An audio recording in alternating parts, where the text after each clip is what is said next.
Hello मित्रों, राधे राधे, जय श्री कृष्णा। कैसे हो? आशा करते हैं सभी फ्रेंड्स हैं जो अच्छे ही होंगे। और हम तो भगवान जी से यही प्रार्थना करते हैं जहाँ पर भी हमारे प्रिय मित्र रहे, कुशल पूर्वक रहे, आनंद पूर्वक रहे। तो मित्रों, आज हम आपके लिए लेके आए हैं बहुत ही सुपर डुपर कहानी है। वो आप लोगों के लिए है जो बहुत ही फ़ायदेमंद होने वाली है। और मित्रों, जो भी मेरे भाई बहन मेरे चैनल पे नए हैं तो प्लीज़ रिक्वेस्ट है आपसे कि आप प्लीज़ चैनल को है जो सब्सक्राइब जरूर कर ले, बेल आइकन का बटन जरूर दबा ले, जिससे है जो जैसे ही मैं वीडियो डालूँ नोटिफिकेशन आपके पास तुरंत पहुंच जाए और आप तक मेरी जानकारी पहुंच जाए और आप है जो उस जानकारी का आनंद है जो उठा पाओ। तो मित्रों, हम है ज़्यादा समय नहीं लेते हैं और कहानी को है जो स्टार्ट करते हैं। कहानी को पूरा देखना, एंड तक देखना। आपको कहानी का लास्ट सार है जो लास्ट में ही मिलेगा कि अपने को दान है जो कौन सा, किस चीज़ का अपने को दान करना चाहिए। सबसे बड़ा दान है जो कौन सा माना गया है। मित्रों, हम दान करते हैं, बहुत सारे दान करते हैं, लेकिन वो दान अपने है जो जितना असर नहीं दिखा पाते हैं कि जो यह दान दिखाएगा। तो सबसे बड़ा अपने जो दान है वो कौन सा दान है, आज इस दान के बारे में है जानते हैं। और दान क्या चीज़ होती है, क्या कहाँ से किसको खींच के ले आता है। तो मेरी बहनों भाइयों, और अपने को है जो यही दान है जो करना चाहिए। कहानी को मेरे प्यारे मित्रों पूरी सुना, बीच में स्पीक वीडियो को बिल्कुल भी मत करना। और कहानी को स्टार्ट करते हैं। अभी एक बार की बात है कि भगवान विष्णु जी है और देवी लक्ष्मी माया क्षीर सागर में है जो अपने आसन पर बैठे हुए होते हैं। तभी माता लक्ष्मी जी के मन में है जो एक गहरा सवाल है जो उठ रहा होता है। तभी है भगवान विष्णु जी ने कहा कि हे देवी लक्ष्मी, तुम है किसी गहन सोच में हो, आप निसंकोच होकर है जो अपने प्रश्न का उत्तर है जो मुझसे है पूछिए। हम आपके सवालों का है जो अवश्य उत्तर है जो देंगे। भगवान विष्णु जी की बात सुनकर है जो माता लक्ष्मी जी ने कहा कि हे प्रभु, आज मेरे मन में है जो एक जिज्ञासा उत्पन्न हो रही है और मैं यह जानना चाहती हूँ कि इस संसार में है सबसे बड़ा दान है जो क्या है, और पुण्य की और मतलब पहचान है जो, और बुरे लोगों की पहचान है जो कैसे है जो की जा सकती है। मेरे स्वामी, आप मुझे है जो कृपा करके है जो बताओगे तो मैं तुम्हारा है जो एहसान मानूंगी। मनुष्य उन लोगों को है जो कैसे पहचान पाते हैं। तब भगवान विष्णु जी ने कहा कि हे देवी लक्ष्मी, आज तुमने है जो इस संसार के लिए बहुत ही है जो अच्छा सवाल किया है। मैं इस सवाल का उत्तर तुम्हें है जो बताऊंगा और इस कथा के माध्यम से बताऊंगा। प्राचीन काल में एक की कथा है के माध्यम से है जो सुनाऊंगा। इस कथा को है जो ध्यान पूर्वक सुनना। तभी देवी लक्ष्मी जी ने कहा कि हे प्रभु, मैं इस कहानी को है अवश्य सुनूंगी, ध्यान पूर्वक सुनूंगी, आप सुनाइए। तब भगवान विष्णु जी कहते हैं कि हे देवी, एक राज्य में एक नगर था और उस नगर में है जो एक राजा रहता था और राजा दयालु और साहसी और धर्मार्थी था। राजा की रानी है जो बहुत ही है जो संस्कारी और नेक दिल की थी। वह दोनों पति पत्नी है जो भगवान शिव के भगत थे और शिव की पूजा पाठ है जो करते थे। वह दोनों प्रतिदिन है जो शिव मंदिर में जाते थे और पूजा अर्चना करते थे। राजा अपने राज्य को बहुत ही अच्छे से चला रहा था और राजा की उम्र ढलती जा रही थी, लेकिन उस राजा को है कोई संतान नहीं थी। राजा को है इस बात को लेकर कोई भी चिंता नहीं थी। वह जनता और अपनी प्रजा को लेकर है जो प्रसन्न थे और प्रजा भी है जो उनको है अत्यधिक प्यार देती थी। एक दिन की बात है, वह राजा अपनी पत्नी के साथ शिव मंदिर जा रहे थे। तभी रास्ते में है जो एक स्त्री अपने घर के बाहर है जो झाड़ू लगा रही थी और राजा और रानी को देखकर वह अपना मुंह फेरकर है जो जल्दी से है अपने घर के अंदर है जो चली गई। ऐसी हरकत देखकर राजा और रानी बहुत ही दुखी हुई और बिल्कुल भी है जो अच्छा नहीं उनको लगा। पर राजा अपनी है जो पत्नी के साथ में शिव मंदिर जा रहे थे, इसलिए है जो उस स्त्री को कुछ भी नहीं कहा और मंदिर जाकर है जो पूजा अर्चना की और पूजा के बाद वह दोनों अपने घर है जो लौट आए। लेकिन राजा के मन में यह सवाल उठ रहा था और बहुत ही परेशान कर रहा था, बहुत बड़ा बन रहा था कि वह स्त्री मुंह छिपाकर अपने घर के अंदर है जो क्यों चली गई थी। तो राजा ने है जो अपने एक सैनिक को बुलाया और कहा कि नगर के बाहर है उस स्त्री को महल के अंदर लेकर के आओ और ध्यान रखना, तुम उसे कुछ भी मत बताना कि उसे महल क्यों बुलाया जा रहा है। फिर भगवान विष्णु जी है देवी लक्ष्मी जी से कहती हैं कि हे देवी, राजा का है जो आदेश पाकर है वह सैनिक है तुरंत ही है उस स्त्री के घर है जो चले जाते हैं और दरवाज़ा खटखटाते हैं जाकर के, और वह स्त्री है दरवाज़ा खोलती है और सैनिक को देखकर वह स्त्री चिंतित हो जाती है और कहती है, आप मेरे घर क्यों आए हो? फिर सैनिक कहता है कि तुम मेरे साथ महाराज ने तुम्हें बुलाया है राजमहल में और उन्हें आपसे कोई बात पूछनी है। यह सुनकर वह महिला सोचती है और कि राजा का है आदेश है तो इसे ठुकराया नहीं जा सकता है, मुझे राजा के महल है जो जाना ही होगा। उसके बाद सैनिक उस स्त्री को है जो राजमहल लेकर के है जो आते हैं, और वह स्त्री राजा से प्रणाम करती है और कहती है कि हे महाराजा, आपने मुझे है राजमहल क्यों बुलाया है? क्या मुझसे कोई गलती हो गई है? तुम यह बताओ, आज सुबह जब हम मंदिर जा रहे थे तब आपने अचानक से मुँह फेर कर घर के अंदर क्यों भाग गई थी? हे महाराज, आप मुझे भले ही है मुझे दंड दे दीजिए, पर मैं सच कहूँगी, जो भी कहूँगी, मुझे को है जो दुख नहीं है इस बात को लेकर के, और दुख भी है आपके महल में है जो बड़े बड़े विद्वान पंडित हैं वह रहते हैं, और आप उनसे ही चाहे पूछ लीजिए कि हमारे नगर में यह माना जाता है कि जो सुबह सुबह आपका चेहरा देख लेता है उनका सारा दिन है जो खराब जाता है, क्योंकि आप है जो संतानहीन है, आपके कोई संतान नहीं है। उस महिला की बात सुनकर राजा है आश्चर्य में पड़ जाते हैं और मन ही मन में सोचने लग जाते हैं कि ये बात तो सत्य है।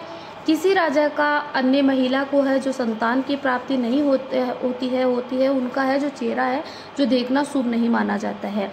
फिर राजा है उस स्त्री को है जो अपने घर है जो वापस है जो भिजवा देते हैं और चिंतित हो जाते हैं, और फिर राजा अपने मन में है जो विचार करने लग जाते हैं कि अब मुझे शिव मंदिर में जाकर यज्ञ करना चाहिए। ऐसा सोचकर अपने शयन कक्ष में आकर है जो अपनी रानी से है ये सब बताने लग जाते हैं कि रानी, हम हैं संतानहीन है, हमारा सुबह कोई चेहरा भी नहीं देखना शुभ नहीं माना जाता है और अपना कोई भी है जो चेहरा नहीं देखना चाहता है, इसलिए हमें शिव मंदिर में जाकर है पुत्र प्राप्ति के लिए है जो यज्ञ करना होगा। फिर है जो रानी भी इस बात से है जो सहमत हो गई है और राजा रानी शिव मंदिर के अंदर है जो पहुंच जाते हैं और यज्ञ करवाया। फिर भी है जो यज्ञ सफल नहीं हुआ। ऐसा होने पर राजा रानी और पंडित जी है बहुत ही सोच में पड़ गए, और अब तक मैंने जितने भी यज्ञ करवाए हैं सभी सफल हुए हैं, और ये यज्ञ है जो सफल क्यों नहीं हुआ है? तो शायद राजा के भाग्य में है। पंडित जी सोचने लगे कि शायद राजा के भाग्य में है जो संतान का सुख है ही नहीं, और राजा रानी बहुत ही है जो दुखी हो गए इस बात को लेकर और बहुत ही चिंतित हो गए।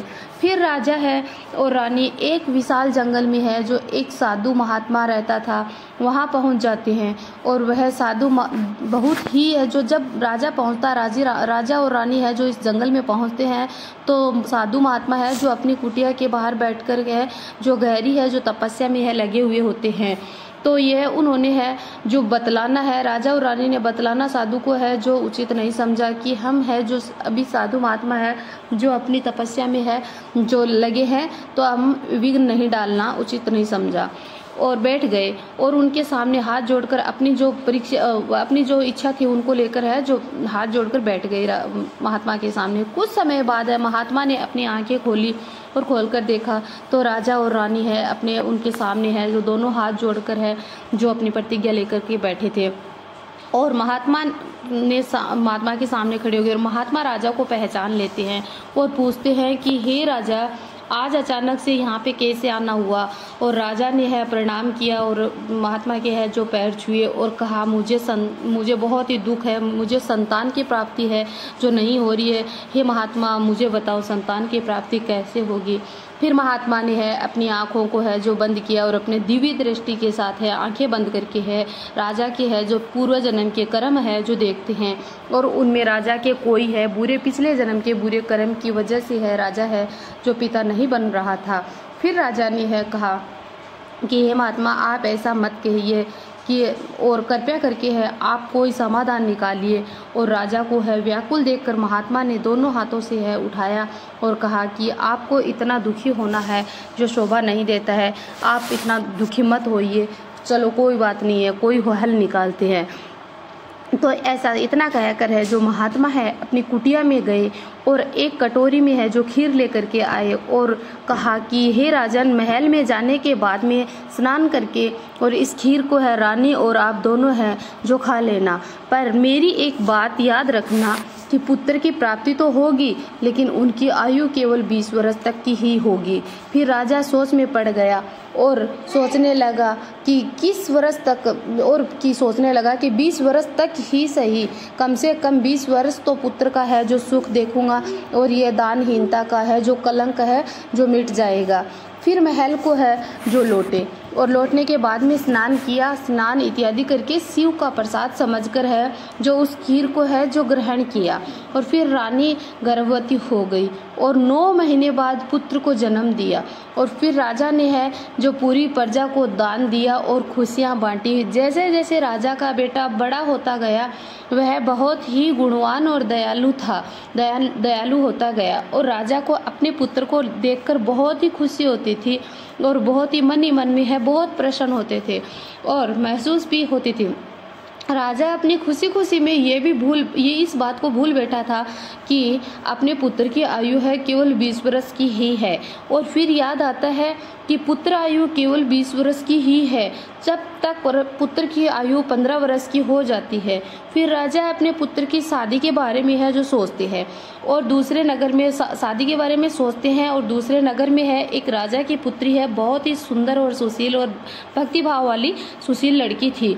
तो राजा दूसरे राजा के घर है जो जाते हैं और राजन अपने पुत्री की शादी का है जो प्रस्ताव है जो रखते हैं। पुत्री के पिता ने है जो पुत्री के पिता से है रखता है और पुत्री के पिता को है यह बात पता थी कि राजा का बेटा है जो मात्र 20 वर्ष तक ही जीवित रहेगा, परंतु राजा ने सोचा कि कोई बात नहीं है, मेरी पुत्री को संतान होने के बाद में है जो राजा के घर में है खुशियाँ ही खुशियाँ है जो बनी रहेगी, उनका दिल है जो नहीं टूटेगा, कम से कम है जो 20 वर्ष से ही सही। 2005 साल में मेरी पुत्री को है जो पुत्र होने के बाद में राजा के घर है जो उनका है पुत्र का है जो वंश है जो प्राप्त हो जाएगा।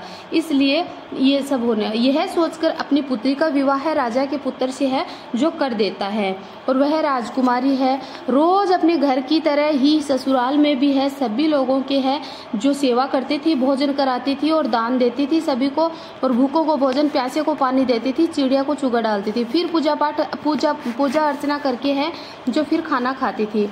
ऐसे ही देखते देखते राजा रानी चिंतित में है, ऐसे ही देखते देखते राजा रानी चिंतित में है जो डूबे थे कि उम्र 20 वर्ष के पास है और अब काया क्या करे। फिर है जो है एक दिन वह बहुत दिन आ जाता है कि उनके पुत्र की मृत्यु के सिर्फ 3 ही दिन शेष होते हैं और राजा रानी एकदम से है बीमार की तरह पड़ जाते हैं और वह बहुत दुखी हो गए, परंतु किसी को नहीं बताया कि अपने पुत्र की है जो उम्र है जो इतनी ही है, क्योंकि वह राजा और रानी चाहते थे कि अपने महल के अपने प्रजा के लोग हैं जो दुखी ना हो इस बात को लेकर के।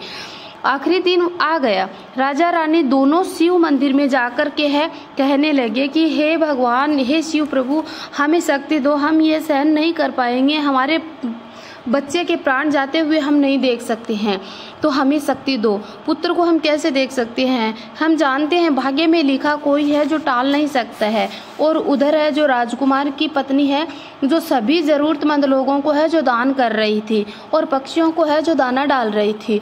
तभी एक तरफ है जो धर्मराज है जो 2 यमदूतों को है जो भेजते हैं कि राजकुमार के प्राण लेकर है जो और उनके प्राण लेकर है जो यहाँ पे आओ, परंतु याद रहे उनकी मृत्यु एक के सांड द्वारा है जो होनी है, सांड के ठोकर मारने से होनी है।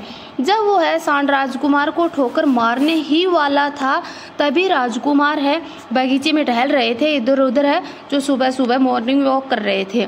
तभी क्या होता है कि ब्राह्मण की एक बेटी थी और गरीब ब्राह्मण था, उनकी एक बेटी थी और उनको है जो उनके पति ने है जो शादी के बाद में है छोड़ दिया था और मतलब प्रसव की है, जो वह माँ बनने वाली थी, उनके प्रसव हुआ था। वह ब्राह्मण की बेटी 3 दिन से भूखी प्यासी थी, अन्न का उसके पेट में दाना भी नहीं गया था। और उनका जो पिता था वह गरीब लड़की है, भूखी प्यासी है, जो तड़फ रही थी।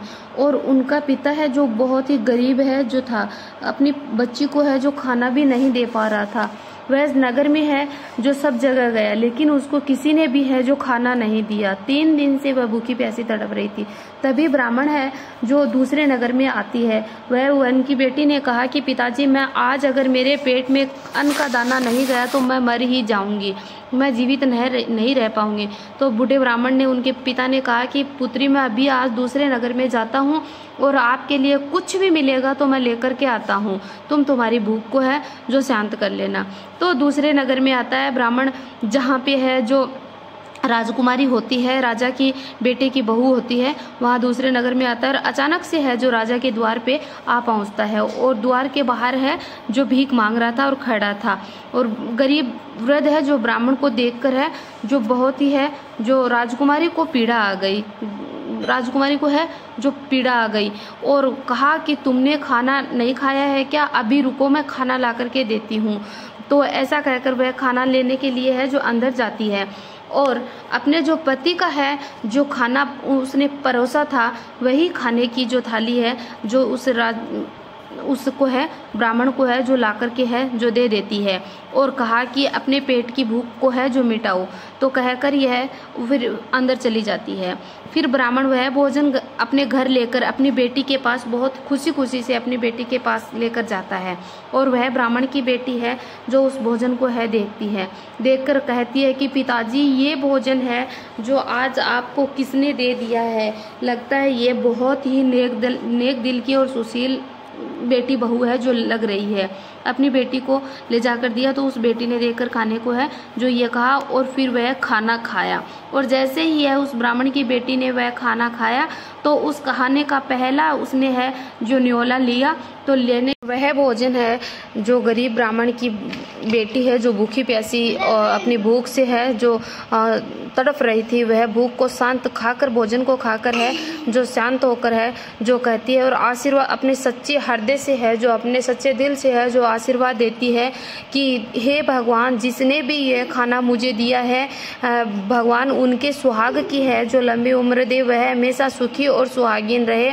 और अचानक से है जो देवदूत है उधर राजकुमार के पास है जो प्रकट हो जाते हैं और यम के दूतों को रोक देते हैं कि रुको, तुम है जो इस राजकुमार के प्राणों को है जो नहीं ले जा सकते हो।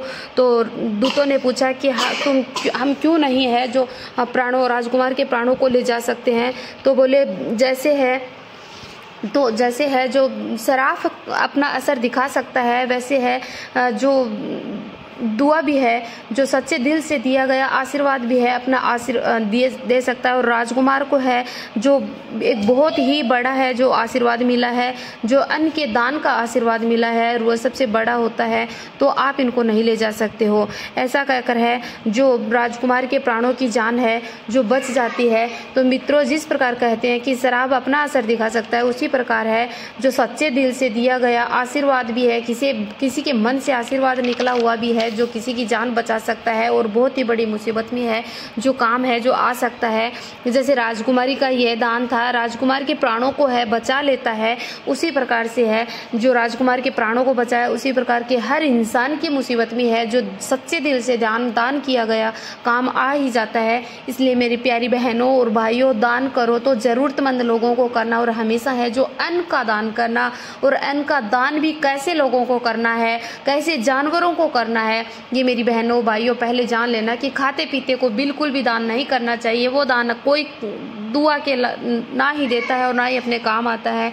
और जो एकदम भूख से प्यास से तड़फ रहा होता है, चाहे पक्षी हो, चाहे पशु हो, चाहे इंसान हो, उन्हीं को दान देना चाहिए, जिससे है जो उसकी अंतरात्मा से है जो दुआ निकलती है वो अपने को है जो लगती है, और उस दुआ का अपने को है जो बहुत ही बड़ा चमत्कार है जो मिल के आता है। तो मेरी बहनों और भाइयों, इस वीडियो को है जो आप है जो देखकर मुझे कमेंट में बताना कि मेरी कहानी है बताए अनुसार कैसी लगी, और ये दान आप भी करना। और एक बार प्यार से बोलो जय भगवान विष्णु की, जय माँ लक्ष्मी की। राधे राधे।